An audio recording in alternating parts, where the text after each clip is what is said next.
ஷண்முகபரணி சீரியல்ல இப்போ ஒரு அட்டகாசமான எபிசோட் வந்திருக்கு. ஸ்கிப் பண்ணாம ஃபுல்லோடையும் கேளுங்க. அதுக்கு நான் இந்த வீடியோ பிடிச்சிருந்துச்சுன்னா லைக் பண்ண பாருங்க. ரொம்ப பிடிச்சிருந்துச்சுன்னா சேனலுக்கு வந்து சப்ஸ்கிரைப் பண்ணி கண்டினியூஸாக ஆதரவு தாங்க.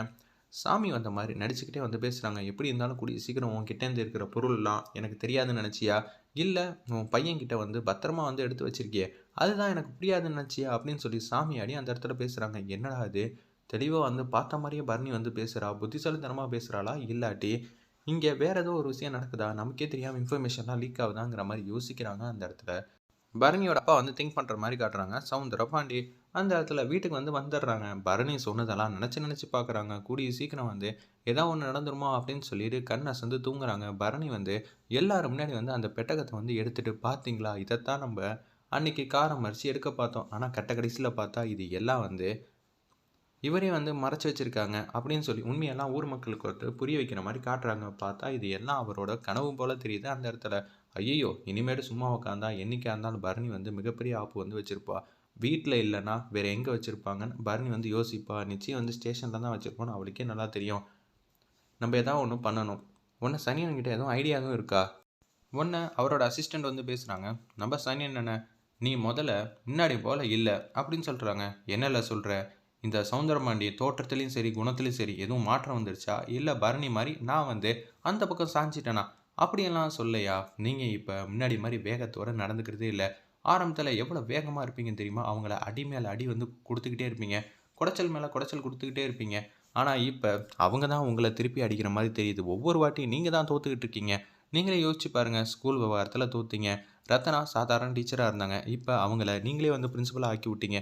இது மாதிரி தான் விஷயம் வந்து நடந்துக்கிட்டே போகுது, பார்த்துக்கங்க. இப்போ நம்ம சூடாமணி வேற எல்லா விஷயத்தையும் வேற சொல்லிட்டா. இதுக்கு என்னடா பண்ணணும்னு நினைக்கிறேன், நீ சொல்கிறதெல்லாம் வாஸ்தவமான பேச்சு. அவங்களுக்கு பிரச்சனை வந்து பண்ணுங்கய்யா, உங்களால் முடியாதா, நல்லா யோசிச்சு பாருங்க அப்படின்னு சொல்லும்போது தான் சின்னதாக அவருக்கு வந்து ஞாபகத்துக்கு வருது.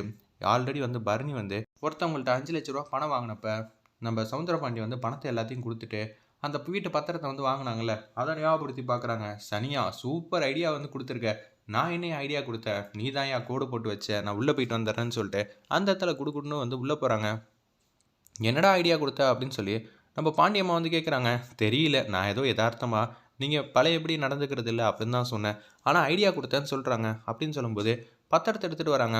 என்னடா வீட்டு பத்திரம் மாதிரி இருக்குது அக்கா, இதை படிச்சு பாரு, உனக்கே நல்லா தெரியும் அப்படின்னு சொன்னோன்னே ஒன்றை வந்து மாஸ் பண்ணுறாங்க அந்த இடத்துல. நம்ம சவுந்தரபாண்டி ஃபுல்லாக படித்து பார்த்துட்றாங்க. இதை வச்சு தான் அவனுக்கு மிகப்பெரிய ஆப்பு வைக்க போகிறேன், என்னடா பத்திரம்னு சொல்லி அந்த இடத்துல பாண்டியம்மா வந்து படித்து பார்த்துட்டு, இது வைகுண்டத்தோட வீட்டு பத்திரமா தானே இருக்குது, ஆமாம் அவரோட வீட்டு பத்திரம் தான், இதை காசு கொடுத்து நம்ம வாங்கிட்டேன், உன்னை வந்து அசல் வந்து பாதி தான் வந்து கட்டியிருக்கான், மிச்சம் பாதி ஆயிடுச்சு, அதனால அவனை அசிங்கப்படுத்துறதுக்கு இதை விட்டால் வேறு என்ன இருக்குது, வீட்டில் தட்டுப்புட்டு சாமான் எல்லாத்தையும் வந்து தூக்கி எரிஞ்சிருவான், அவனை அசிங்கப்படுத்துவான், இது மாதிரி நம்மளை பற்றி யோசிக்கவே விடாத அளவுக்கு குடைச்சல் மேலே குடைச்சல் தலையில் கொட்டிக்கிட்டே இருப்போம்னு சொல்லி சவுந்தரபாண்டி வந்து முடிவு பண்ணுறாங்க அந்த இடத்துல. சரிடா மாசா போவோன்னு சொல்லி அந்த இடத்துல சவுந்தரபாண்டி கேங் எல்லாம் வந்து அவங்க வீட்டுக்குள்ளே வந்து போகிறாங்க. அப்போன்னு பார்த்து நம்ம பரணியும் சண்முகமும் பரணி வேலை பார்க்குற இடத்துல வந்து இருக்காங்க. எல்லாரையும் வந்து கவனிச்சிக்கிட்டு இருக்காங்க பரணி அந்த இடத்துல. அப்போன்னு பார்த்து வீட்டில் தங்கச்சிங்க மட்டும்தான் இருக்காங்க. ரத்னா, வீரலட்சுமி, செல்லக்கனி அவங்க மட்டும் தான் இருக்காங்க. அவங்க வந்து பேசுகிறாங்க. தேவலாம் பிரச்சனை பண்ண எல்லாம் வராதிங்க, எங்கள் அண்ணன் வேற வீட்டில் இல்லை, அப்பா வேற வீட்டில் இல்லை, அவ்வளோதான் சொல்லுவேன். என்ன நினச்சிட்டு இருக்கீங்க, எல்லாரையும் வீட்டுக்கு வந்து வர சொல்லு, நாங்கள் பிரச்சனை பண்ணலாம் வரல, எங்கள் பொருள் எடுத்துகிட்டு போகலான்னு வந்தோம் அப்படின்னு சொல்லி எல்லா பொருளையும் வந்து ஆளுங்களை வச்சு வெளியில் வந்து தூக்கி கடாசுறாங்க. உங்களுக்கும் இந்த வீட்டுக்கு என்ன சம்மந்தம் இருக்குது, என்ன சம்மந்தம் இருக்கா, முதல்ல உங்கள் அப்பாவை கூப்பிடு, இல்லாட்டி சண்முகத்துக்கிட்ட ஃபோன் அடித்து எல்லாத்தையும் சொல்லு அப்படின்னு சொன்னோன்னே, நீ தான் பிரின்ஸிபல் ஆச்சு, உனக்கு தான் எல்லாமே தெரியுமேன்னு சொல்லி வீட்டு பத்திரத்தை வந்து காட்டுறாங்க. நீங்கள் எங்கள்கிட்ட தானே பணம் வாங்கியிருந்தீங்க, இல்லையே பரணி வந்து வேற யார்ட்டையோ தானே பணம் வாங்கியிருந்தா, அதெல்லாம் இல்லை, உன் வீட்டு பத்திரம் என்கிட்ட தான் இருக்குது. ஆல்ரெடி அந்த பத்திரத்தில் வெத்து பத்திரத்தில் வந்து கையெழுத்து போட்டால நம்ம பரணி, அதில் என் பேரில் தான் வந்து கடன் வாங்கின மாதிரி எழுதியிருக்கு பாரு, இது ஏதோ நீங்கள் ஏமாற்று வேலை பண்ணுறீங்க, அதெல்லாம் இல்லை, நீங்கள் வேணால் வாங்கின இடத்துல வேணால் கேட்டு பாருங்கள் அப்படின்னு சொன்னோன்னே என்ன பண்ணுறதுனே தெரில. இந்த விஷயத்த வந்து நம்ம சண்முகத்துக்கிட்ட வந்து ஃபோன் அடித்து சொல்கிறாங்க அந்த இடத்துல ரத்னா. அவர் வந்து கோவத்தில் வந்து வராங்க. பாத்தியா உன் அப்பா என்னென்னலாம் வேலை பண்ணியிருக்காருன்னு, இப்படியெல்லாம் பண்ணுவாருன்னு கனவுல கூட நினச்சி பார்க்கல, அதுக்கு தான் நான் அப்பயே சொன்னேன் அவர்கிட்டலாம் பணம் வாங்காதானே, நீ தான் கேட்க மாட்டேன்னு, வேறு என்ன பண்ணுறது இப்போங்கிற மாதிரி அதிரடியாக வந்து சண்முகமும் பரணியும் வந்து யோசிக்கிறாங்க. உங்கள் அப்பா வந்து ஏதோ ஒன்று விஷயத்தை வந்து நம்ம கண்டுபிடிக்கணும்னு தெரிஞ்சு தான் இது மாதிரி நமக்கு குடைச்சல் வந்து கொடுக்குறாங்க.